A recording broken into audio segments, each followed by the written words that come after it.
Hello, everyone, and welcome to the 30-Minute Gospel. My name is Chris, and I'll be your host as we open and study the Bible together. I'll be reading from the King James Version, but you can feel free to read whichever translation that best suits you. I would just recommend that you have a version that does not delete verses from God's holy word. Each video will be a biblical teaching of 30 minutes or less. My material is completely 100% free, so you can share these videos with family members, co-workers, friends, or anyone you know who either needs to hear the Word of God or wants to study it in a casual setting. The gospel is free to all, so I will not accept any donations, gifts, or beg viewers for money. Please give to your local church or a Christian organization of your choosing. You can reach out to me with questions or comments at 30minutegospel@gmail.com, but please keep your message respectful and cordial. Please remember to hit that like button and subscribe to my channel if you enjoy the Christian content presented here. You can also follow me on Facebook at 30 Minute Gospel with Chris.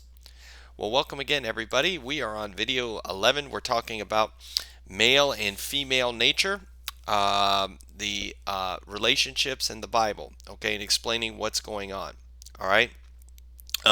We were spent the last video talking about women testing, and just to go over it real quick, women test the men that they either have interest in, they're dating, or they're married to. They will not test any other men. If they do, it's very rare.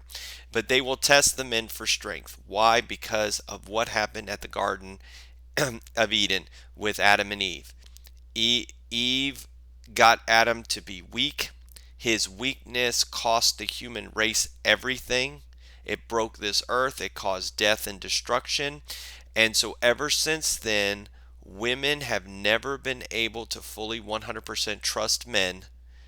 Um, that they're interested in, they're married to, or whatever. So women will test men they're interested in, they'll test men that they're dating, and they will test men when they're married. And this testing never stops. It will continue to go on for as long as, if the couple's been married 80 years, it'll go on 80 years. All right? That's just what women do. Okay, it's part of their sin nature to not fully trust us. Okay, like I said, an example is women testing men was Potiphar's wife and Joseph. Potiphar's wife kept trying to come at him, but Joseph wasn't giving in, so she kept testing him and testing him and testing him. Bathsheba tested David, a little bit. She was out on her porch, bathing in the nude. Now David shouldn't have done what he did, but she shouldn't have been out on her porch, on the rooftop, doing that, as well. Job's wife tested him. He's like, "Are you going to curse God and die?" You see, she was challenging him. These are the tests, okay? And so women do all these different types of tests. When you're first dating, you get a certain type of test, and then after you're married, you get a certain type of test. The famous test I said last time was that women ask. It's, what do you want to eat? That is the most common test that women give men right off the bat when they're first dating. Okay, usually when they're first dating. Now, occasionally, women will give this test while they're married too, but during the dating process, they use that to kind of weed out some men from the beginning. They'll be like, "What do you want to do? Where do you want to eat?" Okay, and what they're doing is, if the woman had a place where she wanted to go, she would have just told you. My wife did that. There were some times where when we went on a date, she was like, "I want to go see this movie." Okay, yeah, sure, no problem. We can do that. That's not a problem. But when they ask you, what do you want to do, they're testing for leadership. Okay, where do you want to eat? If you say, "Well, I don't know, wherever you want to eat." Now, to a man's logical mind, that makes sense. Okay, you're trying to, hey, why don't you choose? But really, that's not what she's looking for. It's that little remark that the woman makes. Men just think it's, oh, they're just being inquisitive, or it's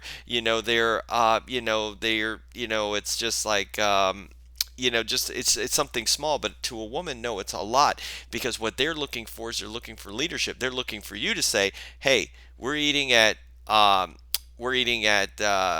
TGI Fridays." Like I said, Friday night, 7 o'clock. Afterwards, we're going to catch the 9 o'clock film. Okay, they're looking for you to plan the date. when they ask that, because they want to see leadership. And when they see you do that, they're like, okay. In their mind, they're like, if he can plan this small date, maybe he can plan out. He's a good planner and things like that, and he thinks things through, and he has ideas and things that he wants to do. So if we get married, that's the way he's going to treat the relationship. He's going to treat it the same way. He's going to be like, I want to be a cybersecurity analyst. I want to make this amount of money, and eventually we're going to have 3 kids. We're going to live in this neighborhood. We're going to be doing this, and he makes decisions. He's decisive. If he's indecisive, that shows weakness. Okay, and women see indecisiveness when you say, I don't know, where do you want to eat? They look at that as indecisiveness, and they look at that as weak and as female nature. Okay, they see you as feminine. We all know this because it's, and I don't mean this in a bad way, but we know, like, every guy, girl knows this. This is the truth. Women go out to a restaurant, guys look at the menu, and they're like, I want that. And then the waiter comes to the table, and the wife is like, I don't know, I'm still kind of deciding. They're like looking through the menu, because they don't make decisions quick. They're looking to the man to make quick, decisive decisions. That's where they're being quick and decisive. That's what they want. Okay, and so when they are doing, when they're, you could see that, like that at the, just on that small scale. At the restaurant, they kind of do it on the bigger scale too. Some women know what they want, but a lot of them are very indecisive. They don't really know what they want, and so they look to their husbands to kind of give them direction. All right, they look to their husbands to kind of give them direction. All right, and so that's a very popular test. They have what's called the congruency test. Where they're going to see if they can pull you in off of what you believe. Like if you say, I'm against transgenderism, for example. You say, I'm a transgender, against transgenderism, and the wife goes, well, I think that people, maybe you're dating or something, and the wife goes, well, I think that people that don't agree with that are mean and harmful people. You know, if the guy, if he goes, well, you know what, I'm not too fond of it, and he starts becoming wishy-washy on the issue, the woman's going to sense weakness. Okay, what she's looking for is the guy to go, well, I don't care if you think that. This is my opinion. That's what I'm sticking with. Now, the woman may break up with the guy over that. Maybe, I don't know, but she will respect him because he has his own opinions. If he's wishy-washy on it, she doesn't respect him. And men and women have to respect each other. Um, have to have respect for each other before they can love each other. We talked about that in a previous video, that first comes respect, then comes love. If there is no respect, the woman may continue to date you if you're wishy-washy on it, but she's lost some respect for you. Okay, and that's what happens. And then men wonder why. It's like, well, I was going so great. Why did we break up? Well, because she sensed weakness. She tested you. You failed too many tests, and so therefore she left. Okay, and that's what it is you're they're trying to knock you off course to see if you're as strong as you say you are. Because like I said, men, if a woman comes up to a man and says, are you masculine, are you strong, are you a decisive leader, and the man says yes, they don't men are always going to say yes. Nobody's gonna lie about that. I mean, nobody's going to lie about it. People are going to lie about it, but no one's going to tell them, no, I'm not. So they have to test you to make sure you are what you say you are. Does that make sense? So the woman will test you to find out if you are what you say you are. Okay? And some men pass the test, like in the Bible. Job passed the test. Ahab failed the test. Okay? Abraham failed the test. Okay? Not all the tests, but he failed the one with Hagar. Okay, you can see that where women test men. Delilah tested Samson, and initially Samson passed the test, but then he failed the test. He failed one test. Now that cost him his existence basically. But he failed the test with Delilah. Okay, he failed the test with her. He should have just the simple solution for Samson would have been like, it's none of your business, and if you have a problem with me not telling you where my strength comes from, you can walk. That should have been his viewpoint, but he didn't take that viewpoint. He eventually gave in because women will test and they will nag because usually you're failing the test and they don't like that, especially when you're married. That's where you get the couples that are roommate situations. What's happened is the man has failed so many tests that the woman just doesn't find him attractive. He's weak beta male. Okay, now that's something that we're going to get into as well. But when women are married to you, the tests come with little, usually it's like little argument kind of things that don't make sense. It's just like, why'd you stack the dishwasher like that? It doesn't need to be stacked like that. That's a small test. Okay, that's one of those tests that you get when you're married. You don't get that when you're dating, but you get that when you're married. Okay, how do you respond? You just say, did the dishes get washed? That's you sit there and go, or if it gets explosive, as I said, you just say, hey, I'm not arguing with you on this. Okay, or you go, hey, I'm going to go for a walk. I'm going to come back. We're going to calmly speak to each other. If not, we're not going to be speaking until you calm down. You see, those are the ways that you do it. You have to be emotionally under control. And that's what women are looking for. They're looking for men with emotional control. Because the Bible says a man who is not in control of himself is like a city without walls. He's out of control. We talked about that. Samson was out of control. He couldn't control his emotions. He was out of control. And when that happens, women sense weakness. Okay? And when they sense weakness, they are going to challenge you. They are going to test you. That comes from Eve. Adam was weak, and then so women have been seeking out and testing for strength ever since then. Okay? Because you can see it costs them so much. They don't want it to cost. It's not going to cost as much as Adam's weakness did, but it can cost them later on. They're looking for strong masculine men who are going to basically procreate strong offspring, strong children. Okay, they don't want these weak guys. All right, so women will test you when you're dating, when you're married, and if you're married, it'll keep going on, especially if they sense weakness. And that's why I said when you get to that roommate situation, usually the men have failed so many tests that the woman just cannot trust him. And maybe they don't want to get divorced because they got children involved and everything else. But you'll see once the children leave, they leave because the woman is looking for a masculine male. And we use that example of the movie Death Becomes Her. That's what happened in the movie.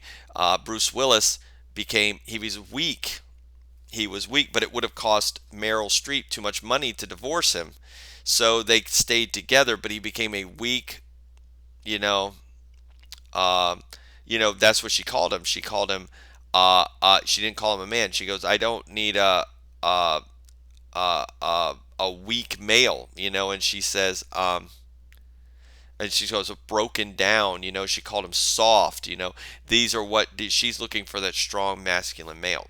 Okay, he had failed too many tests. He never stood up. He finally stood up to her, and when he finally stood up to her, that's when she wanted him. You see, that's the whole point. That was, it just kind of goes back to what we're talking about is women want strong men. Okay, men have become weak and betas in our society for whatever reason, whether it's food that we're eating, the drugs that we're taking, the air that we're breathing, pesticides, all this stuff is, the plastics give off estrogen. We eat a lot of soy products. Soy, it can produce estrogen in men, and that makes them more feminine. We just have men that have been told, hey, be sensitive. You need to be sensitive. You need to be, these sorts of things. You don't need to be strong males. That's what our society does. When they see strong males, and like I think that's one of the reasons why so many people hate our president is because, and I'm not saying whether I agree or disagree with him, but I think a lot of people just oppose him simply because he's a strong male. He's almost an alpha, so I think he's very strong, and so people kind of go against them. People just, especially beta males, don't like that when they see a man that's strong. Okay, what is a beta male? A beta male we talked about last time is like the nice guy. He goes along to get along. He doesn't really stand up and have his own opinions. His opinions kind of change here and there. He's always doing whatever his wife wants him to do. He never, like maybe the wife is going out and having girls' night with her friends while the guy can't go out with his friends. The guy is scared of his wife, like he's petrified. He won't, he doesn't stand up to her. And really, girls want you to stand up. I've heard girls say that where they're like when they found out their husband stood up to them, they found it exciting. It was just like, oh wow, it's like he's acting strong like a man. And so they become weak, and they're all about being sensitive and crying, and these sorts of things. A lot of them don't exercise much. They don't. They're just kind of, you know them when you see them. A lot of them you could see, and I'm not saying that they're bad husbands. They're not. I'm not saying they're bad fathers. They're not. They're bad workers. They're not. A lot of them are really great guys, but they lack that masculine edge. That kind of, I'm not going to put up with certain things, like especially when it comes to their wives. It's almost like their wives rule the household, and sometimes the wife will say derogatory things about her husband in front of other people. These sorts of things. These are what the betas, and they never really stand up for themselves. They just kind of like they're really nice. Like I said, they're really nice guys, but they just and you get along with them, and they're pretty cool. Maybe you want to have lunch with them or something, but they lack that masculine edge. Okay, what's the masculine edge? Like lifting weights. Um, you know, um, calling out a business. Like for example, a beta male usually, if something happens like at a business, like they said, oh, we lost your order or something like that, they'll be like, well, that's okay, it's all right. And then they lose your order again, then you're like, it's okay, it's all right, we'll be patient, it's okay, it's understandable. No, there comes a point where it's like you call them, and it's like, hey, what a real man should be doing is calling and going, hey, you've lost my package twice. Now, I need that package. It's got important stuff in it. I need you guys to find that package and get it to me as soon as possible. Or I'm calling a lawyer and suing you to get it over here. See, that's what a masculine male would do.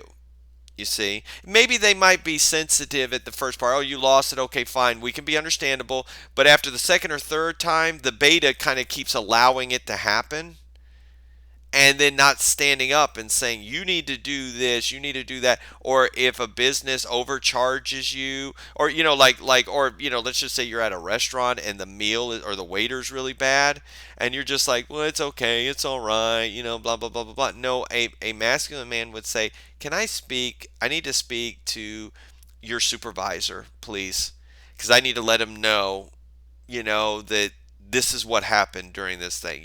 That is what a masculine male does. And you don't have to be ugly. You just have to be very assertive, very strong to get things done. Otherwise, because the weak beta male is like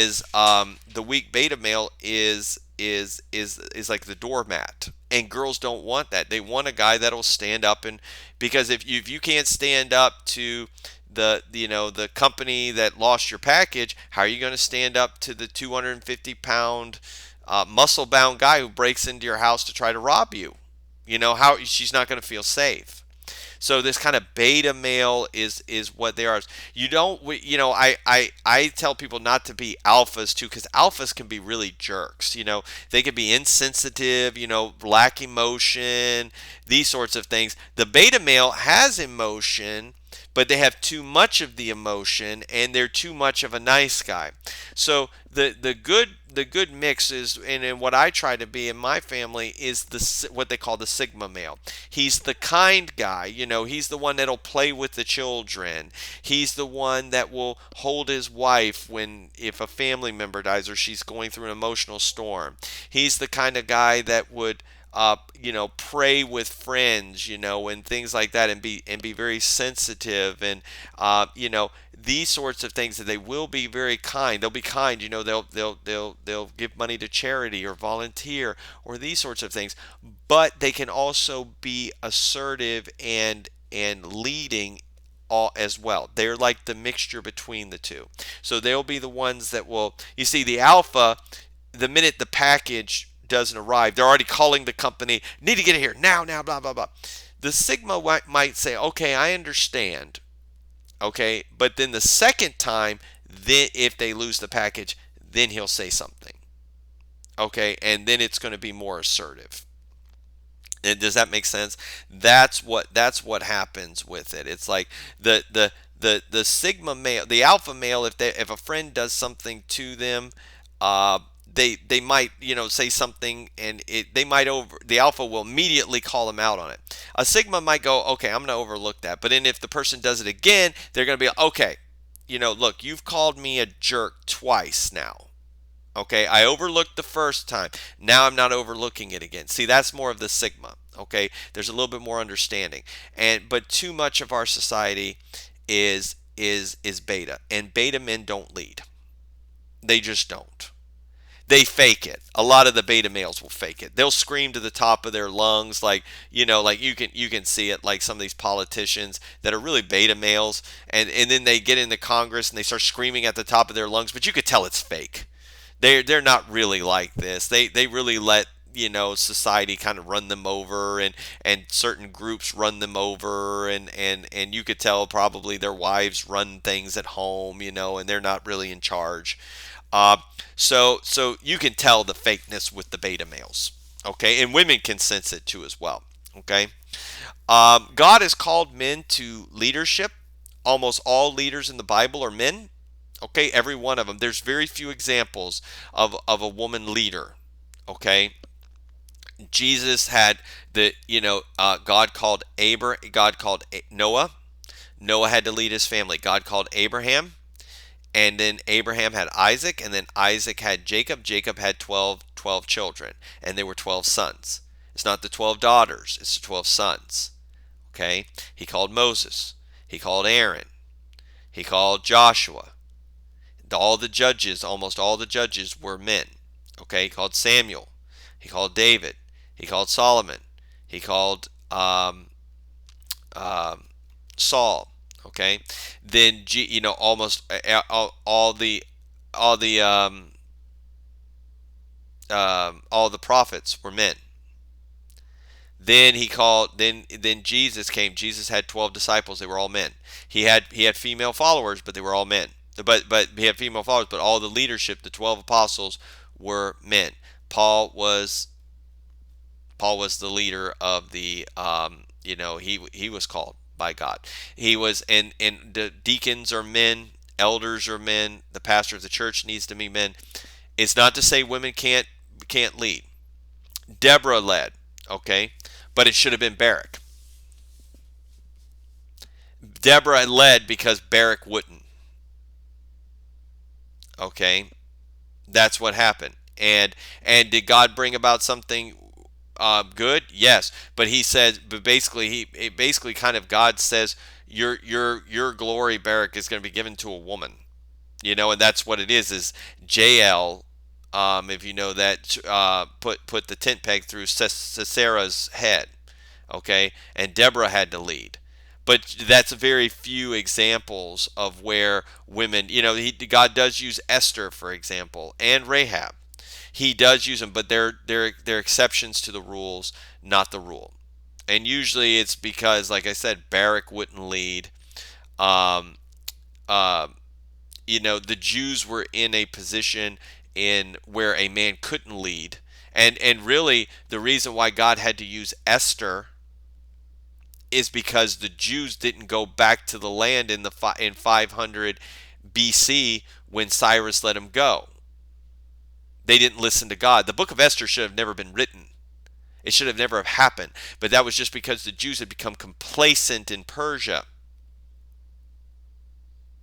They'd become complacent in Babylon and Persia, and they didn't go back to the land. And so because of that, God had to use a female to deliver them.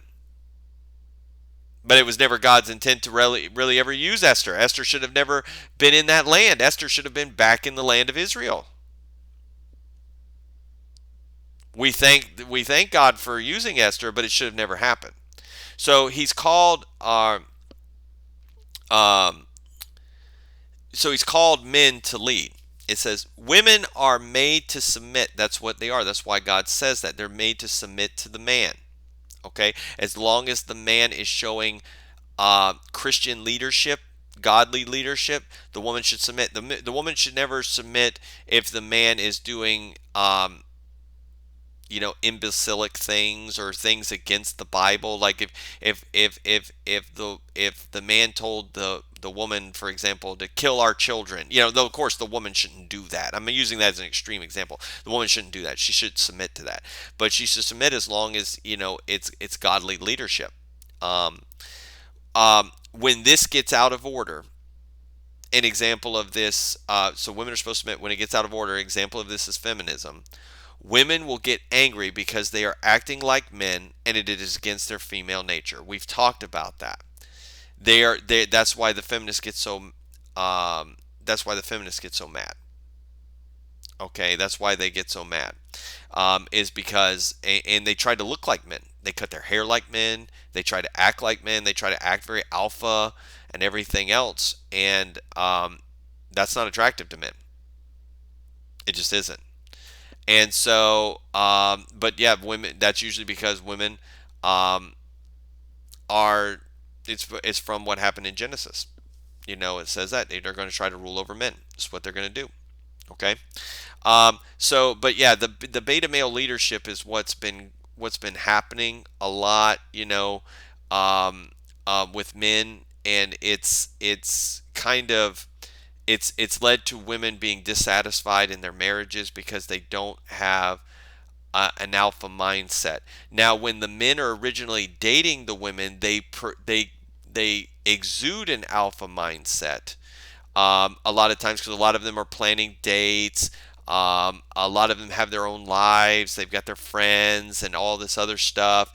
They have drive. But when they get into the marriage, they almost like give up. A lot of men give up their own friends. They get betatized. They go along to get along so that they don't have to deal with the strife that comes from women testing them, and that actually makes women test them more. So then they become even more and more agreeable. Maybe they start getting lazy. They don't take their wife out on dates. They don't fix things around the house. They get into a work routine and taking care of the kids. And they don't want to do anything. They just want to put their feet up and these sorts of things. And women sense that weakness. They become weak beta males. So unfortunately, men, we're going to talk about this in the next video. I think we're going to finish up in this last video coming up. You can never stop. You can never stop. You have to constantly be doing things. And we'll talk about that in the next video. But I thank you all again for tuning in. And I will leave you with this. Remember, just as Theodore Roosevelt once said, a thorough knowledge of the Bible is worth more than a college education. God bless you all.